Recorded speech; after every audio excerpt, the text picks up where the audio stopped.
Hi, thanks for joining us for this National Pork Board webinar. I'm Neal Hull, Director of Domestic Market Development, and I'm joined by Rick Smith. Rick, I'll let you go ahead and introduce yourself. Hi, I'm Rick Smith. I'm Director of Category Insights and Analytics on staff here at the National Pork Board. So today we want to share with you just some insights on the industry. Rick's going to share some high-level pork performance and protein performance at retail. We're going to talk a little bit about ground pork and the opportunity there. We've spent a lot of time over the last few years focused on ground pork, and it still remains an opportunity. Then we're going to shift the conversation into food service and the volumetrics study that we recently completed. And then we'll wrap up with just a little conversation around protein and the importance of protein today in the diet. So I'm going to turn it over to Rick to start going through some of that information. Thanks, Neal. We're going to jump right in. As you can see from this slide, meat is having its moment. All proteins are seeing an increase in volume sales in the meat case. Pork volume is up 2.4% in the latest 52 weeks and 3.3% in dollars.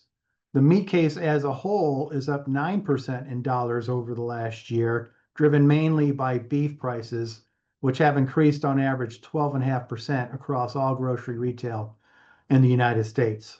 So where is this consumption happening? We're going to talk about by state, in-home versus away from home, and fresh versus processed. A full 1/3 of Americans live in just 4 states: California, Texas, Florida, and New York. If you add on the next 20 most populous states, which are in blue on this map, you can reach 80% of all residents in the United States. So this is where we're going to focus our marketing efforts moving forward. Consumers consume food more at home than away from home. In 2024, the total food and beverage category is worth $1.7 trillion for both grocery retail and food service. 86% of those food occasions were sourced at home. 14% were sourced away from home. Within grocery retail, we're seeing right now fresh pork growing at 5 times the rate of processed pork. We're seeing an increased interest and demand for fresh versus processed. Fresh pork grew dollars 3.2% over the last year, while processed pork was relatively flat at 0.6%. And as we see, fresh cuts are outperforming processed cuts. Shoulder and ground pork are among the fastest growing fresh cuts, leading all processed cuts growth. If we shift from point of sale to a consumer behavior view, specifically as it relates to our consumer segments, our 3 major metrics for consumer behavior are household penetration, purchase frequency, and buy rate. As it applies to our 7 consumer segments, which we developed over the last 2 years, we can see that confident meat eaters are our largest segment and a key segment for us. Confident meat eaters account for 20% of all meat case sales. This is where our backyard grillers live. They love meat and they prefer to have it at every meal. Our tasty value seekers, which is our next largest segment, is always looking for a bargain. They shop many outlets and they look for value. After that come our culinary adventurers. They love everything about food. They love shopping for food. They love trying new recipes, new flavors. They'll typically have 4 or 5 cooking appliances in the home. After that, our mindful choice makers account for 15.4% of meat case sales, and these are our label readers. They will not purchase an item if it has an ingredient that they perceive as unhealthy. A strategic segment for us after that is our simple feeders. These are typically mothers with young children. They don't know what they're going to make for dinner when they wake up in the morning. And this group skews heavily towards food service. Meat minimizers have stated that they intend to eat less meat in the upcoming year for whatever reason, sustainability, health perceptions, or animal welfare. And then culture celebrators is our smallest segment, accounting for 8.5% of meat case sales, but they are our fastest growing segment. This group skews heavily towards Asians and Hispanics, both of which over-index for pork. So we will prioritize 4 of these segments: our confident meat eaters, our culinary adventurers, our mindful choice makers, and our simple feeders. These segments provide the most opportunity to win in the near future based on these consumers' unique motivations, behaviors, capturability, and economic potential. So which segment has a higher share of sales versus households? As you can see from this slide, our confident meat eaters for processed pork account for 19.1% of households, but 22.1% of all processed pork dollars. So confident meat eaters over-index for processed pork. As opposed to our culture celebrators, they account for 8% of all households, but only 7% of processed pork dollars. So we can make a strategic decision here based on this data.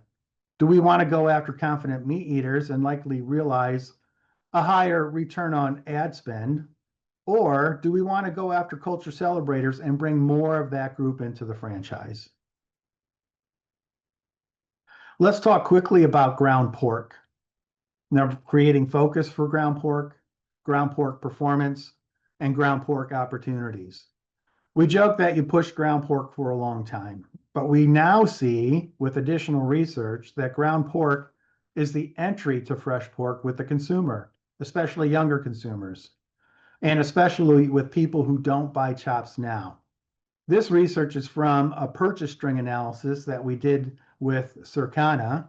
And as the name implies, a purchase string analysis follows the consumer as it comes into the category for the first time, in this case, fresh pork, and notes which cut did they buy. We see that ground pork is an entryway into fresh pork. And then as we track that consumer's additional purchases, we see that that consumer will typically repeat a purchase on ground pork or move to pork chops for the first time. So ground pork is an entryway into fresh pork for many younger consumers. So where to win and how to play with ground pork. Number one, the key to success is consistent distribution. We need to increase ACV distribution and average items per store selling for ground pork. We're going to talk about that more in just a minute. And we need the right placement. We recommend a grind set in store so that consumers can easily find the different grinds they're looking for, whether it's ground beef, ground turkey, or ground pork. And then shelf presence. Increasing variety and items per store selling adds growth. As you can see, over the last couple of years, we've seen incredible growth for ground pork. In 2023, ground pork grew 5.4%. In 24, we saw it grow 2.4%. And year to date, through September 7th, ground pork is growing volume at 4.9%. That's outpacing fresh pork, which is at 1.9%, and total pork at 0.3%. So it's a shining star in the fresh pork portfolio. How far have we grown? Well, ground pork has grown $45 million since 2020. We finished 2024 at $227 million, and we project that ground pork will be a $300 million cut in grocery retail by the end of the decade. On the right-hand side of this chart, you see the volume in millions of pounds. We finished 2024 at 54 million pounds of ground pork. We project that we will finish 2025 at 56 million pounds, and by 2029, 65 million pounds. All of this is being accomplished through slight distribution losses at grocery retail for ground pork.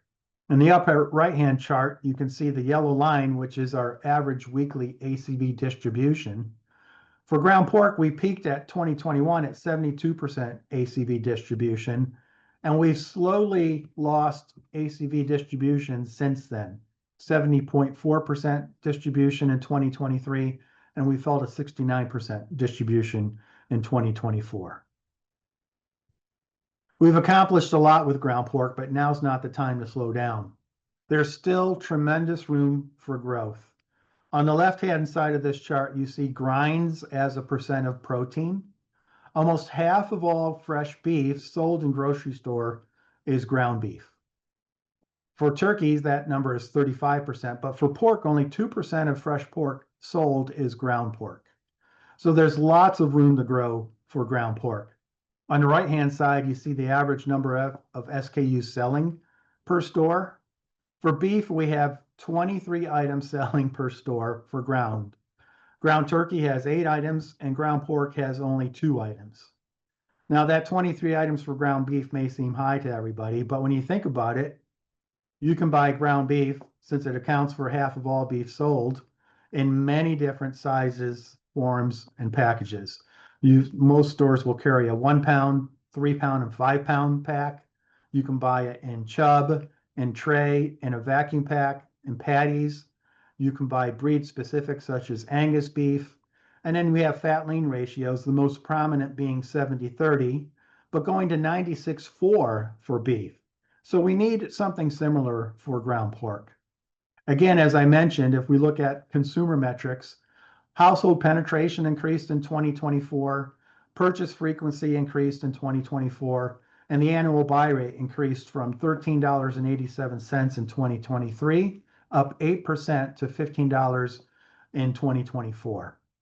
All while we're losing distribution. On the left-hand side, you see the yellow line, which is distribution. We lost 4.6% total points of distribution in 2024, all the while seeing gains in penetration, frequency, buy rate, and sales. On the left-hand side, we see that almost half of ground pork items are not labeled with a fat lean ratio. However, where they are labeled, we're seeing tremendous growth. 80-20 lean accounts for 32% of all ground pork SKUs. 85-15 accounts for 11%, and 90-10 accounts for only 6%.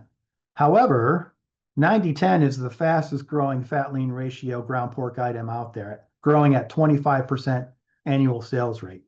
85-15 is growing at 16%, and 80% is growing at 10%, all double-digit growth where ground pork is labeled with a fat lean ratio. So what about all of this? Well, we've made great progress laying the groundwork for ground pork success. We've created the roadmap and the playbook. We've built packer capabilities and capacity, and we've increased retail placement, shelf presence, and advertising. But now what? We need to keep going. We need to support with marketing and cross promotion, and we need to leverage room for growth. Increase those ground pork offerings as a percent of total fresh pork, especially among fat lean ratios. That 90-10 item is growing at 25%. If you don't already have one, you should consider adding one. So 3 things to remember before we move into food service. Meat is having its moment. Pork has never been better positioned, and stay focused on ground pork. Now we're going to shift gears from grocery retail into food service. Circana partners with the National Pork Board every 2 or 3 years to update what's called the Food Service Volumetrics Study, which looks at 21 different cuts of pork across the latest 5 years and projected out for the next 3 years. We look, here are the 21 cuts broken out by processed pork and fresh pork, and then that will also report on total pork. Total food and beverage spend is growing faster in 2025 than last year, and retail has grown at a much faster rate historically, although through the latest quarter, we're seeing growth rates at a similar rate, plus 3.3% for retail at home in Q2 of 25, and plus 3.5% for food service away from home for the same time period. Total food service traffic recovery for non-commercial and vending slowed in 2025, increasing visits by 0.8% versus the prior year. And this slower growth still outperformed commercial food service, which declined by 1.7%. So our food service traffic is slowing as more consumers opt to stay home to eat. However, the check amount has grown drastically since June of 2021 because of food service inflation. That check amount has grown over 37% during that time frame for food service. Large check increases are surely a barrier to traffic recovery. In order to increase traffic, we're seeing more collaboration between food service operators and CPG companies. This example has 3 of those, with Wendy's and Takis collaborating for a meal, Jersey Mike's and Mike's Hot Honey, and Subway partnering with Doritos. In addition, we're starting to see some restaurant favorites show up in grocery retail stores. On the right-hand side, you can see Chick-fil-A sauces. These sauces accounted for $38 million in sales in grocery retail, with a 43% repeat rate. So we're starting to see a lot of cross-merchandising and cross-promotion between food service and grocery retail. A quick note about protein. It's no secret that protein is of interest to more and more consumers than ever before. On this chart, we see a survey from Numerator in which 78% of consumers say that they pay a moderate amount of attention or a great deal of attention to diets containing protein, more than any other nutritional element such as sugars, calories, or carbohydrates. Meals reported as high protein by consumers have steadily increased since 2017, almost double the amount in 2025. 6.9% of meal consumers said they had meals containing high protein in 2017. In 2025, that percentage was 11.9%. 78% of consumers say it's important to meet their daily protein goals. The highest cohort is among baby boomers, which say 83% say it's important to meet their protein goals. However, 24% of consumers believe they are not getting enough protein in their diets, especially women and younger consumers. If we compare GLP-1 users to non-GLP-1 users, GLP-1 users eat 9% more meat than non-users. Protein consumption is very high among GLP-1 users. And here we can see that while whole foods still dominate protein intake, especially poultry, eggs, and dairy, consumers are eating a wide range of protein-based and fortified diets. Those consumers who self-identified as meat eaters in 2021 accounted for 51%, although in 2024 that jumped to 68%, a 17% increase. The biggest launches in quick serve restaurant major chains, almost all of them included proteins. 7 of the top 10 included chicken, beef, or pork protein.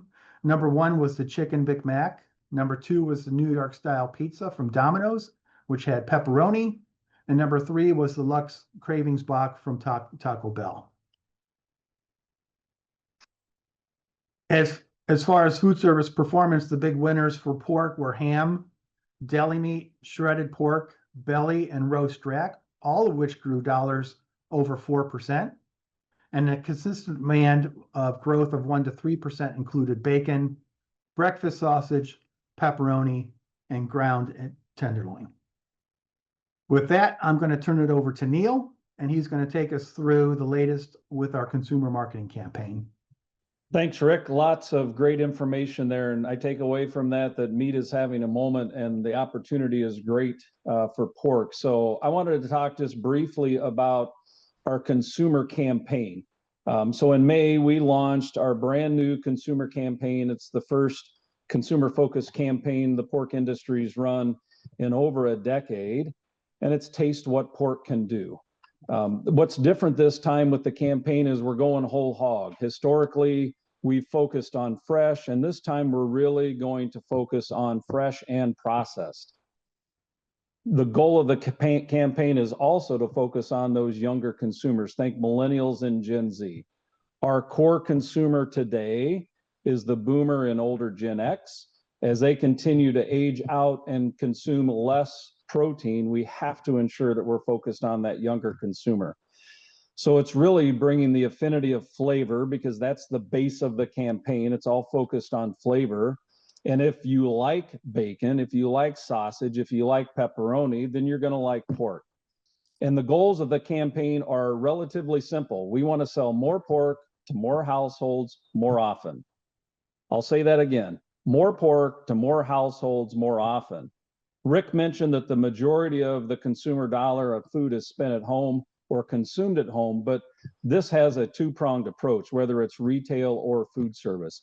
Again, it's how do we get those consumers to eat more pork more often throughout their eating occasion. And it's really about taking pork away from the mindset of it's a special occasion to really that everyday occurrence. I did want to show just some examples of the campaign in action. So on this slide, you see some retail ads in action. We're clearly going to focus on ribs during grilling season. That's where we win. But a lot of what the campaign will focus on is that idea of pork as an ingredient. Rick talked about the opportunity on ground pork, and especially 90% lean growing at 25%. There's a lot of opportunity to grow with this mindset of pork as an ingredient. And then you'll see that there's also opportunities in food service. We've engaged there. We know that the cost of competing proteins and sometimes is becoming prohibitive.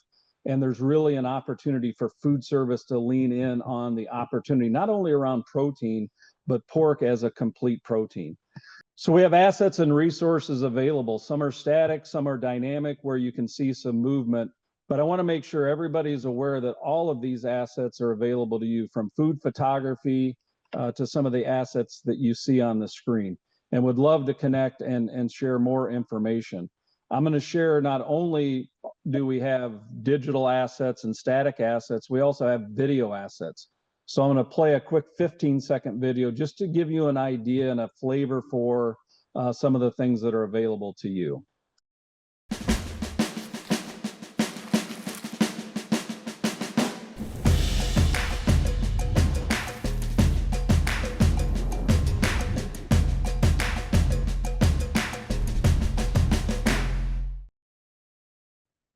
And then finally, as we wrap up, and again, the whole idea is we're going to make pork cool and we're going to make them drool.